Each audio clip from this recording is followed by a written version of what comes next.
overwhelming round of applause. Thank you, team. Are we good to go? Yes, the clock started. Hi, everybody. Hi. Hello. There's a hum of excitement about this room. So welcome to our panel discussion. I'm Jim Rudel. I'm the head of EMEA for Intuit MailChimp. I've been at MailChimp for 5 months. When we get to the Q&A, I may continue to play the new guy card, so don't ask me anything particularly difficult. My esteemed panelists will be able to field anything tricky, I'm sure.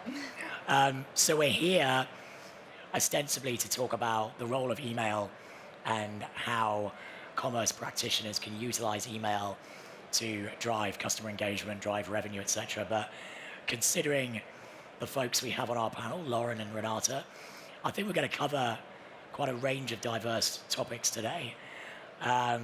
So I think we'll start off with some intros. And Lauren, could you tell our audience who you are and what you do?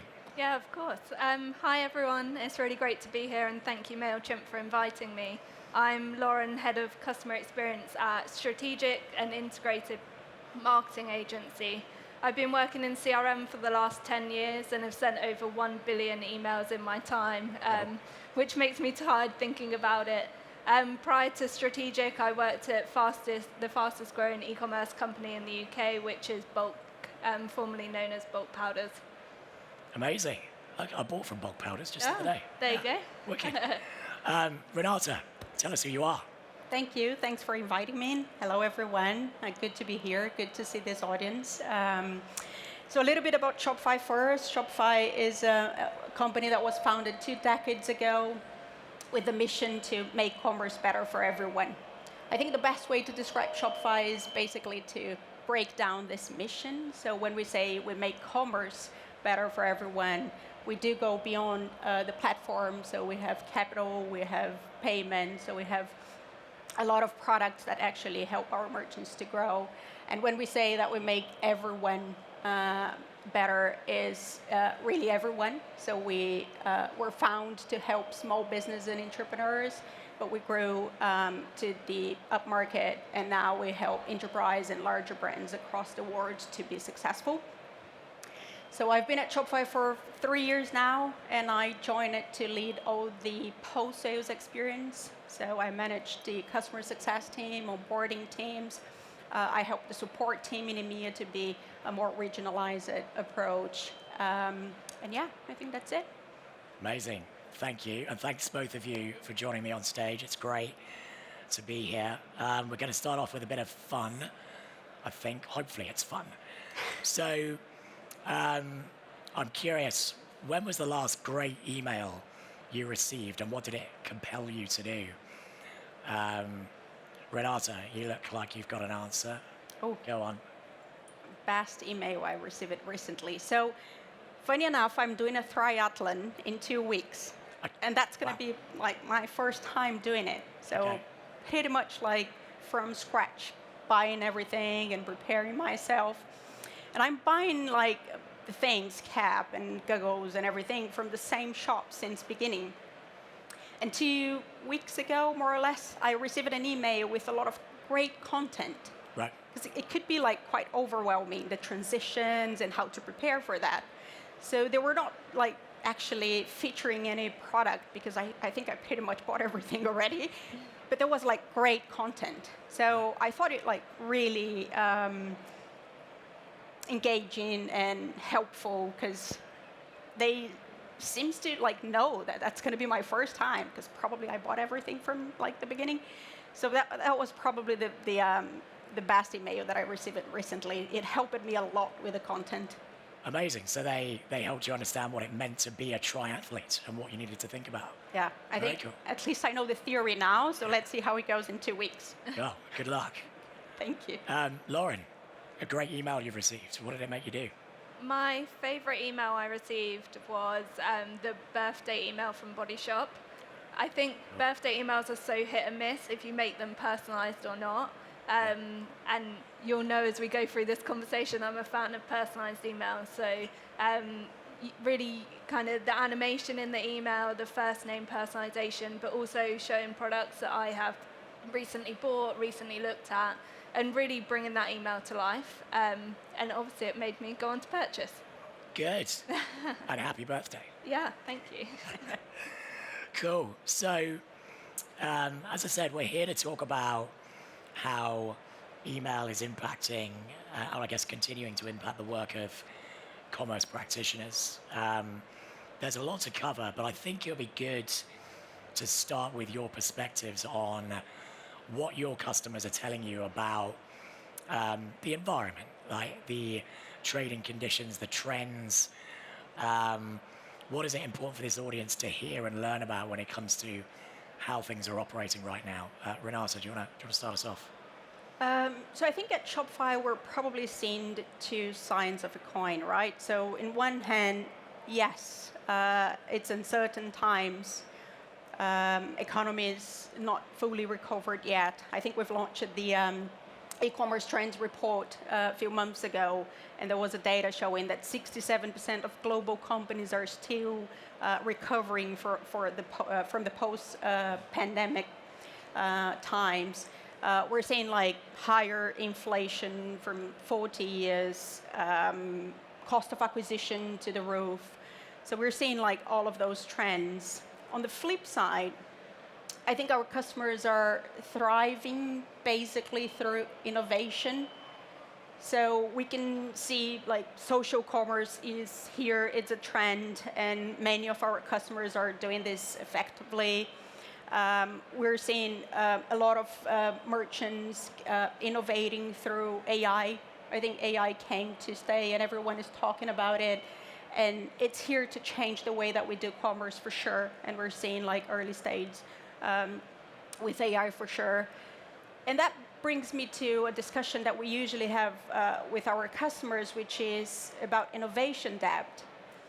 So in times of crisis, what usually happens is like everyone tends to cut costs and like reduce innovation, go back to basics. And this is a discussion that we usually have with our merchants. Like, this is a very tricky decision because if you're willing to build a future-proof business, you need to keep innovating, especially like in these times. I think there is a research from McKinsey that they did an analysis from all global brands that went through the 2009 crisis. And everyone that kept innovating and investing in R&D after the crisis, they had 30% better growth than the average. So innovation debt is like a big thing. So I think this is probably what we're seeing, like uncertain times, but also people thrive in using innovation and keep investing in R&D in their companies. Yeah, it's a tricky balance to strike, isn't it? Your natural reaction when trading gets difficult is to batten down the hatches. But especially in e-commerce, in digital commerce, innovation is at the heart of growth, right? So finding the time and the space to think about how you're going to continue to innovate is super important. Lauren, from an agency perspective, what are your customers telling you? What's on their minds? What are you hearing?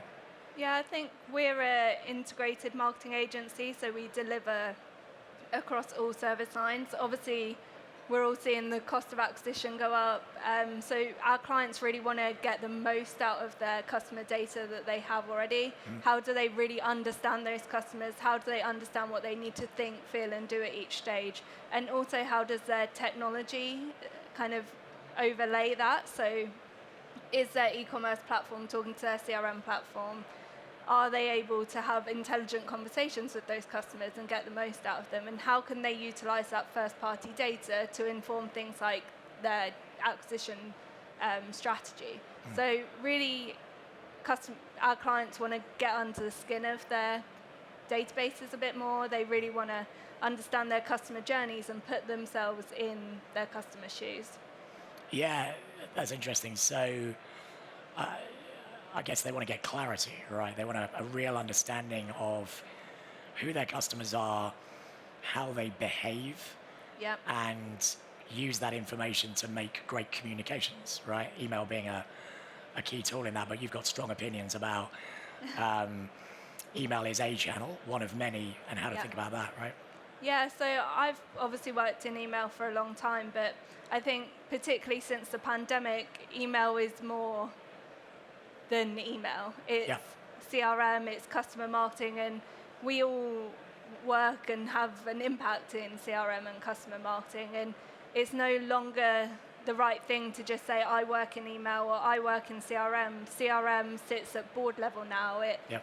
You have customer data in your hands and you can inform the next step a business takes, whether that's what technology platform you implement next or what product you launch next. You can ask customers, you basically have a focus group at your fingertips and you can start to learn from these customers and inform the next step of the business. So yeah, we should all be excited about CRM and the impact it has. Yeah, we've talked about this a few times, this idea that CRM should be a board level discussion, right? And a lot of our customers, a lot of the audience here, our brands who have that deep connection with their customers and they've been successful because they've built a business on clearly communicating this brand story and a deep understanding of who their customers are, and holding that union tight as you continue to grow and scale, and making sure that you are engaging in such a way so that you can inform, delight, drive engagement and revenue, obviously, but also to use this continuous feedback loop, like what are our customers telling us and how can we use that to inform, as you said, product development, how can we use that to inform how we go to market? It's so interesting. Renata, you mentioned rising cost of acquisition, the importance of innovation. How are your customers innovating right now? What have you seen and how has communication and engagement helped support that? I think if we go back to the discussion about uncertainties and innovation and bring it to like the discussion that you guys were having right now about email marketing, I think email can play a role in both sides. Yeah. So of course, like we have tools doing this for such a long time, but you can still think about email marketing as a way to innovate, especially as we think now about AI. So email marketing goes like way beyond a communication tool, right? Yep. So as you said, it builds engagement. It can help you to create content, create a kind of like a community for your VIP customers. So it goes way beyond like a communication tool. So if you think of a way to innovate using this channel, it can definitely help you to build like better relationship and have like a very strong revenue channel. And on the flip side, when we think about the crisis, it can also be a potential cost reduction. Right. If you think about cost of acquisition and bringing new customers to your shop, you should actually flip the coin and leverage email marketing to engage customers instead of like spending that money with cost of acquisition. So we have like a lot of examples with merchants at Shopify that they're using email marketing now at BFCM as one of their like favorite and biggest revenue channels, reducing cost of acquisition, but actually leveraging the data and the knowledge that they have from their customer base and build relationship and create VIP messages and just really like, I think it's super helpful both ways. So it can help you to innovate and it can definitely help you to cut costs in a way. Yeah, and we've talked about the importance of engagement, and engagement is a function of personalization, right? The importance of having a message which resonates at an individual level, which is challenging if you're a scale-up business with tens of thousands of customers, which is where I'd like to lead this discussion to the subject of AI, right? So by and large, MailChimp customers are excited about the possibilities that AI brings. We've launched a load of new products recently focused on AI delivering efficiencies and innovation.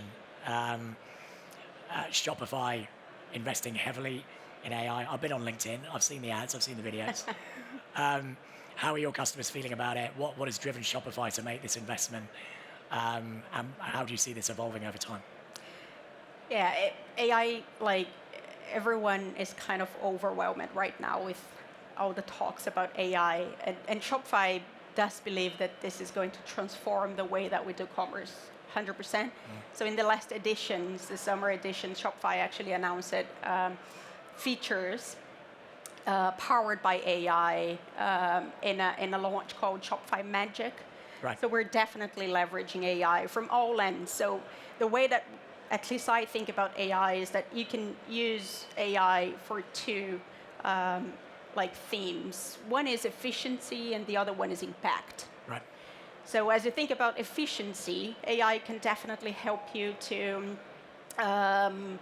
create efficiency and productivity on the things that you do every day in a repeated way. So you can leverage AI to do that. So there is one of the features that we launched, which is a chatbot powered by AI that helps you to answer your customers, for example. And then on the other hand, you have AI for impact. Actually, it's a very related case for email marketing, where you leverage AI to personalize the experience and build content. Another great example of this is we're using AI to help our customers to create product descriptions. Yep. So it can boost their SEO. It can help them to be very relevant with the product description powered by AI. So yes, we've been investing a lot. It's a big theme for us, and we definitely think that that's going to change the way that we do commerce all up. Yeah, it's important to distinguish the buzz around the word from the actual impact and the practical applications, right? Lauren, from an agency perspective, how are you thinking about utilizing AI? What are your customers telling you about it? And how do you feel like it's gonna, or how are you thinking about helping it evolve within strategic? Yeah, I think AI has been around for a while in email. We see it quite a lot in things like subject line optimization and copy optimization. I think for our clients, like Renata said, it's very overwhelming for them to be thrown into this AI buzzword. And for us as an agency, it's really looking at how we utilize that, how we make sure it's the right move for our customers, and making sure that whatever we put out, we test and optimize. I think we had quite a lot of conversations around this, around if we're using AI within an automation and with making sure that the nodes and things like that, decisions within that automation, make sure they're tested against human logic as well. Yeah. If you're using AI-driven subject lines, make sure they're tested against human subject lines to make sure that actual AI is working for you and that it continually works for you, and you're testing it against what you would have put out without AI being there. So I think, like everything, it's a test and learn situation. It is, and that's linked directly to the theme of innovation, right? Yeah. Testing, learning, doubling down on what works and abandoning what doesn't, or rethinking what doesn't. Yeah, definitely. Do you find that your customers are keen to link this test and learn directly to revenue, or are they comfortable thinking more medium and long term about what kind of lessons and how it might evolve their business in general? I think it depends what you're using AI for. Right. If you're using it to push people through to purchase a product and your end metric is to see ROI and revenue from that, then yes, that is. But if it's a subject line, are we getting more people into the email, and then what are they doing from that email? I think when you start to look at AI, you should really look at it within your customer journey and prioritize, okay, at the beginning of our customer journey, this is where we've got this friction point, and this is where we need AI to help us, and this is our key North Star metric that we want to measure against, to measure if AI is successful here. If it doesn't meet that North Star metric, let's move on and let's switch up a bit. And how often do you and your clients agree on your North Star metric? that's something that we set out right at the beginning. So if we're going to run a test and learn experiment, we'll set it out. What are the objectives of this test? What is the approach? And what are the metrics we're hoping to achieve? But also, what target group are we going after? So as you start to test and learn within email, it becomes very complex because you have lots of automations, lots of BAU campaigns, lots of different segments happening. And an active customer segment is going to respond very differently to an inactive customer segment. Sure. So making sure that you map out each test and you test it for a long period of time. I'm so against just testing one email and saying, yep, that was great, that won. You should run a test for at least a month over 4 email campaigns and make sure that whatever you see, whatever results you see are statistically relevant, Right. and they meet that North Star metric and that overall objective.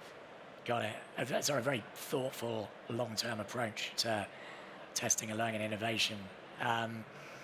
Renata, it occurs to me that we're thinking about customer journey, use of data, CRM, connectivity, personalization, AI, and the need to innovate. That's a huge amount for what are often small but rapidly growing businesses to think about. It can probably be quite overwhelming. How are you hearing from your customers about how they're dealing with figuring all of this out and trying to find the space to put all this into action whilst running a business and trading? It must be really hard. It's interesting because I've mentioned that I lead the customer success team, and this is pretty much what they do day in and day out with our customers. So having those discussions about ruthless prioritization and like what are the important things that you're going to do now that's going to like take you from here and build like this future-proof business. So we're helping them to have those conversations. I think it's there is a very important step, which is understand everything that they have available for them in the ecosystem. And this is the part that can be quite overwhelming, but they need to understand what's available and like what are the options that they have. And then from there, build this strategy and build this like business case where we can apply this and have this long-term position, like where do I want to go? What's the strategy? How do I want to build my business? What's my mission? Why am I here with my business and what do I want to achieve? And just like use test, learn, iterate, and then just grow like and learn from the journey. So those are the conversations that we're having with our customers day in and day out. And it goes back to the point you made at the start that businesses who are able to find that balance of running fast to trade, to drive revenue, and finding the time and space to think and plan strategically, short, medium, and long term, and within that, finding the space to innovate, test, learn, understand what it is they're really trying to achieve. Like your point about North Star metrics is so important because I think it's very easy, especially with AI tools, to test and learn almost wildly without really understanding what it is you're looking to prove, right? And if you don't understand what it is you're looking to prove, then your innovation is fairly blind, right? Yeah, definitely. And I think going back to the point that Renata made, making sure that you have a thorough customer journey and that everything you start to do is underpinned by strategy. Yep. So what are those key touch points within your customer lifecycle? Where are the friction points? What do you need to focus on the most? And then start to think about AI and how that overlaps. Make sure that you've got a test and learn approach. But most of all, understand your customers, the tech and the journey they're going on, because you can get overwhelmed and carried away with all of these words like AI and test and learn, and actually understand your customers and having a strategy to roll out things like AI and customer experience CRM is what underpins everything. Yeah, that clarity you get from going back to first principles. Who are my customers? What is my story? How are we linking those two? Yeah. The clock's ticking. It's right there. It's slightly ominous. So I want to move on to some final points before we take some questions. We talked a lot. We've got some general themes: innovation, customer journey. I think it'd be great to give some practical advice to folks in the audience. They're all here to, everybody's here to learn, I hope. And if you were to, thinking about the topics that we've covered, if you were to want this audience to go away with one or two things that they could action immediately, what would they be? Let's start with you, Lauren. Cool. So I think a lot of businesses are doing great things. They're not necessarily connecting the dots within their marketing or their overall strategy. So the one thing I'd recommend is locking yourself away in a room with the key stakeholders in your business for a day, getting out a giant roll of paper, sticky notes, taking it back to basics, and really understanding your customer's journey. Yep. You'll start to ask yourself, like, oh, do customers really experience that? Do they really receive that email? Is that the right thing to them do? And then from there, start to look at the tech that underpins your business. So have you got MailChimp? Have you got a technology platform that pushes data through and holds that data so it's executable? And then start to think about, what are my priorities here? So I can see that we've got a really bad friction point here. We get a massive bounce rate off the website. So let's scoop up with an abandoned cart, or start to then think about that in practicality terms and put together a list of priorities to then roll out your customer journey. Got it. So everybody go back, find a day, find a room, get a fistful of sticky notes and marker pens. Yep. Yeah. Take the day out of your day to day. I'd love to do that. And I guess you're also challenging your assumptions, right? You run 364 days a year thinking you know what's true, but you get in a room and you can start to pull it apart, right? Yeah, and you're challenging other people in the business as well. So Yes. Someone from commercial might have one opinion, someone from marketing might have something else. But what is right for your customer? What do you want them to think, feel, and do at that stage? And what is important for them to get to the next part of their journey? Because otherwise you're just creating that friction point, and they're never going to go on to convert. They're never going to go on to reconvert, and they're just going to end up disengaged. Got it. I've just finished reading a book called Creativity Inc., which is about this. It's the story of Pixar. And they built a culture around this thing called the Brains Trust, where 5 key stakeholders get in a room every month and challenge each other on their assumptions. What do you think is true? And from that leads new innovation, new ideas, and new ways of thinking. It's a good book. Renata, our audience is hungry for things they can take away. What advice, what things can they take away? At a risk of sounding like a broken record, I would probably reinforce this idea of innovation dabbed, and don't let uncertain times to stop you of doing innovation and thinking about how to build a future-proof business. I think this is what's going to build your company 5 years from now. I've heard the other day, because we've talked so much about AI, and it can be overwhelming. We have a lot in there. But the CEO of Ada said something that I think it's really, really helpful. So he said that we are now basically using AI to augment humans. Right. And what we need to do right now is to just shift this and think of humans to augment AI. So I think this is the right way to think about this. And if AI is the innovation that you're going to choose to future-proof your business, think about ways that you're going to use AI and your humans and your people and your brand and your storytelling actually to augment this. Yeah. But yeah, 100%, let's innovate and let's find partners that can execute and help you to innovate and get you there. Got it. I don't think you sounded like a broken record. I think that's really No? Oh, thank you. Great. So, we've got roughly 15 minutes left. This is the opportunity to throw this open to the floor and ask questions. I'm not sure how this is going to run, whether there's folks, there's microphones. Okay, good. So, I'm hoping for a flurry of hands being raised and tons of insightful questions. Here we go. Sorry, over here. Yes, sir. Hello. Thank you for the presentation. I'm an owner of a small business of jewelry. It's operating online only. And I have a question for Lauren. So when it comes to email marketing, I'm always debating between I want to create customer engagement, but I'm afraid of customer fatigue in a way.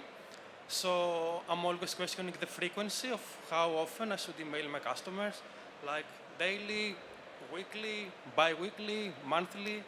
So one is that, and the other is how much of those emails should be promotional in terms of giving them an offer, as opposed to just being a reminder that I'm here. I have some content for you. I'm just reminding you, that these products are available, but I'm not offering you like a percentage off, just because I don't want to come across as a discount company. But always, it's the question, maybe if I do that, actually the revenue will increase, or, yeah, a comment on that, basically. Thank you. Wow. Yeah. Question for the ages, that. Yeah. Yeah. So I'm going to use my buzzword for today, which is test and learn for both questions, because I think as a CRM marketer, we get asked all the time, how many emails should I send? What topics should I send? And the answer really is to test and learn and understand what your customers respond to and understand the frequency they respond to. But underpinning all of that would be to segment your audience. So some segments I like to use, particularly for e-commerce, are leads, so people who you have their email address for, they've never made a purchase.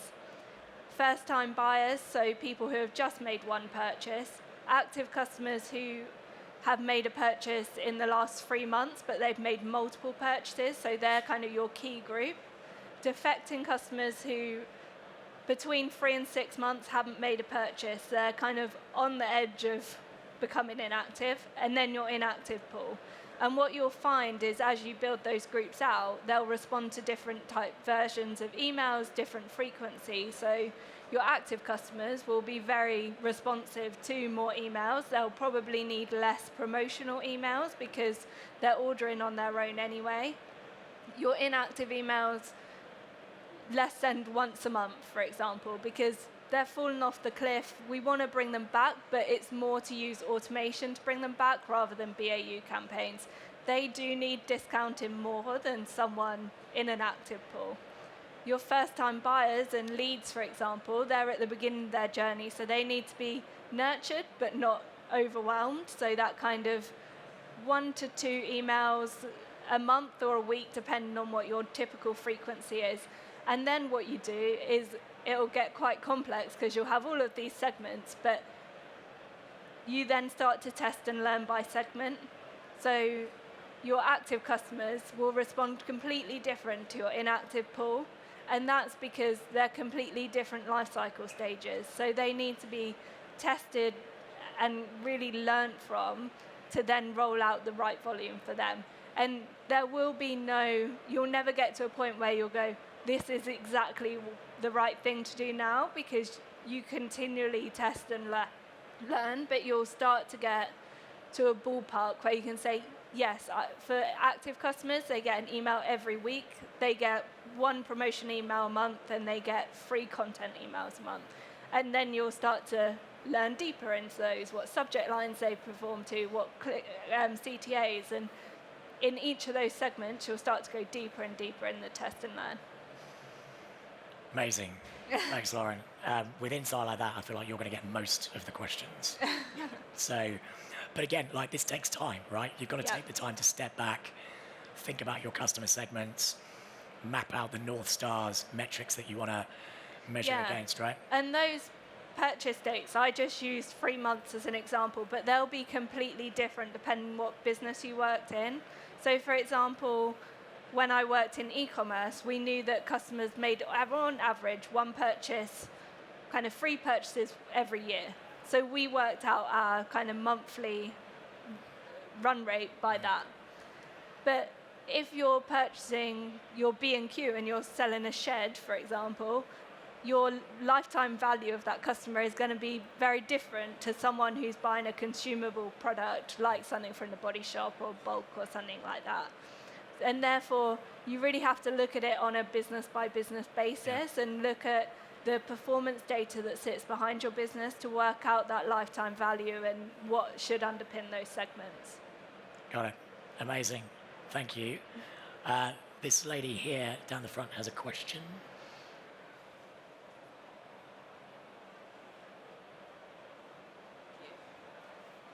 In terms of testing and learning, what advice do you have for small companies who have really small subscriber lists? It feels like it's different every time we send an email. Do you want me to take that one? I guess that's you again, Lauren. You're the expert here. I would say start small, but make sure you run your tests for a long period of time. So my pet hate is when you split an audience kind of 10%, 10%, and then send the remaining variant 4 hours later. Something would have changed in that time. So what worked at 10 a.m. today will not be the same as what worked at 2 p.m. today. So set your kind of hypothesis, set your objective and your North Star metric, and run that test over at least 4 email campaigns. Split your audience 50-50, so you're creating a test group and a control group. They stay the same throughout those tests, and then look at the results by each campaign, but over that 4 campaign period. And that way you're getting a view of, okay, what happened at Wednesday at 2 p.m., but also what happened on Thursday at 10 a.m., and then also what happened overall. And that will start to give you more kind of variable results, which are statistically relevant because you've tested them over a prolonged period of time with the same audience groups. Is that helpful? Brilliant. Okay. So the light's right in my eyes, so I can't. Here we go. There's a chap here.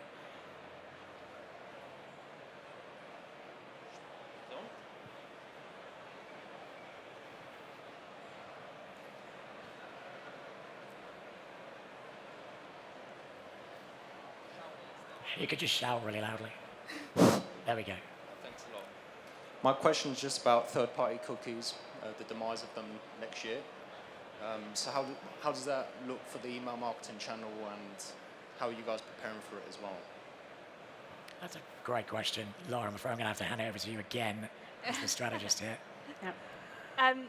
I'll probably come back to that one in more detail, but one thing to note, I think, and all of these privacy changes that are coming into play, things like iOS 17, which recently launched, they're continually throwing email marketers off. We obviously saw iOS 15 launch and the masking of open rates. So I think the best advice is to be on the ball, but also really utilize that first-party data you now have. So whether that's within your ads or informing your wider strategy, you can start to look at that first-party data you have and inform it throughout the marketing mix that you have. Anything to comment on cookies and third-party data, Renata? I think it's just like overall, I'm not like a specialist in the theme, but overall, you need to seek to be compliant always, and like adapt your strategy to like do the right things. So just again, find the right partners and build the right strategy and be compliant to all of the rules that we have in place. Yeah, it's really true, and I think we can link this all the way back to understanding your customer. If you communicate and give your customer the opportunity to tell you how they want to be engaged, then you can manage this compliance really effectively because you've understood, right?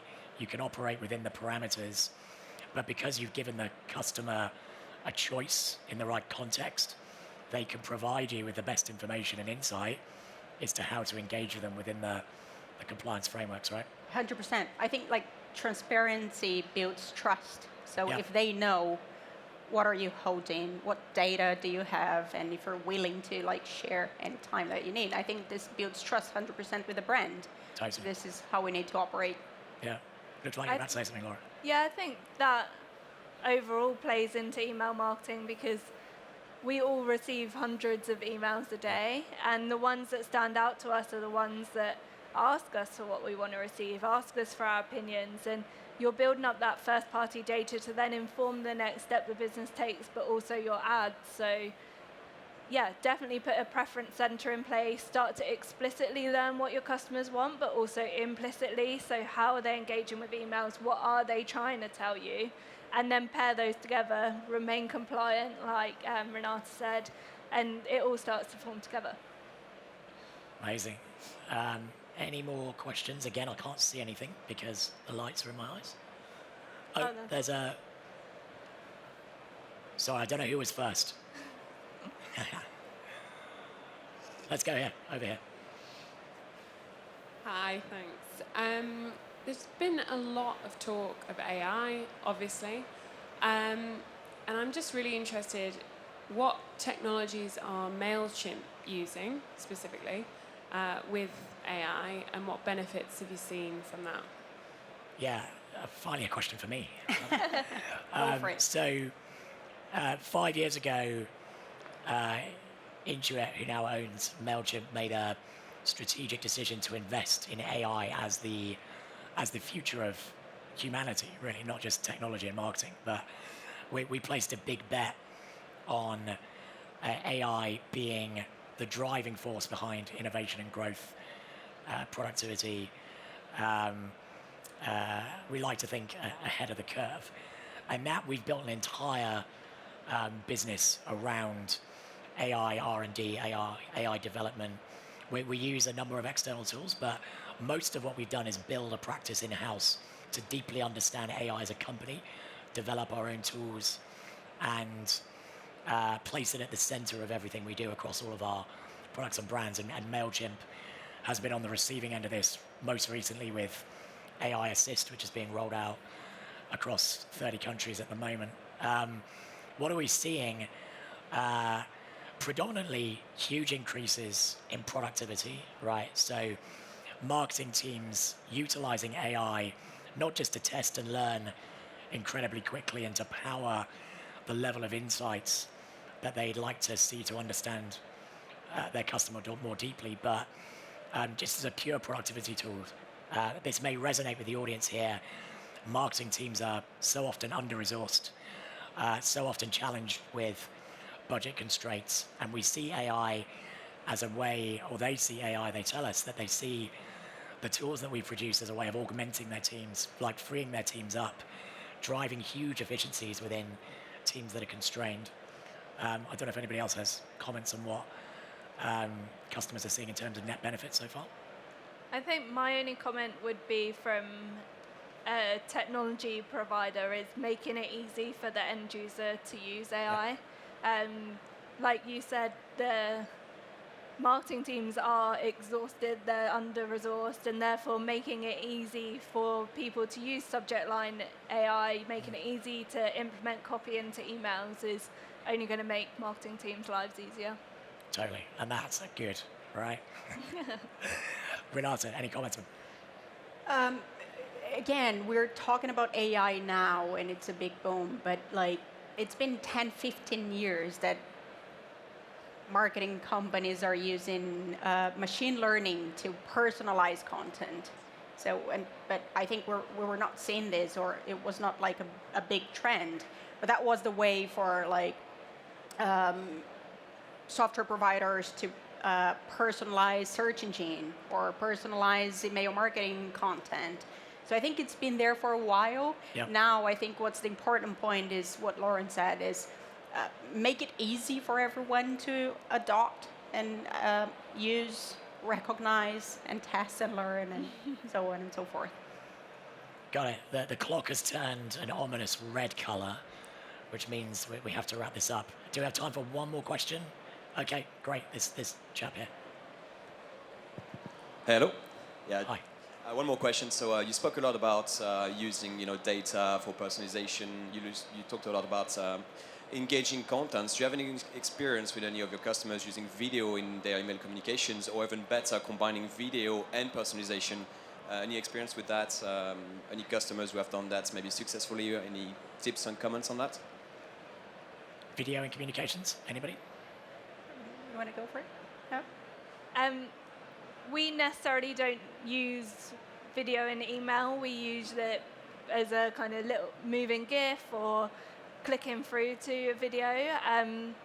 the overall personalization, obviously make it as personalized as we can based on where that user is in their life cycle, and relevant to the email they're receiving. So if someone's just purchased something from you, a how-to video would work really well within that email. And then obviously that test and learn again to make sure that is working for those users.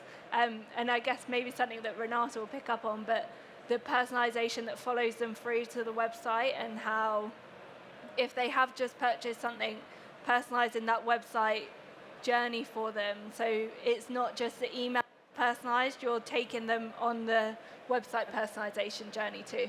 Yeah, 100%. And this is where you can probably leverage like the use of videos and other like ways to personalize the content. Amazing. The clock is now actually flashing, so we've got to wrap it up. I'm going to finish by saying thank you to Renata and Lauren. Thank you. Fascinating insights. Thank you for joining us. Shopify has a stand just here. Lauren, you can find her contact details on the Ecom Expo website. MailChimp, we're right outside. If you've got any questions about AI, email marketing, customer communications, go and see the amazing team that are there. I also want to point you in the direction of MailChimp's exhibition at the Design Museum in London. We're running for a few weeks. We're launching tonight, and as of tomorrow, you'll be able to go and see the history of design and its importance in email communications. So we'd love to see you there. Thank you, everybody, and enjoy the rest of the expo.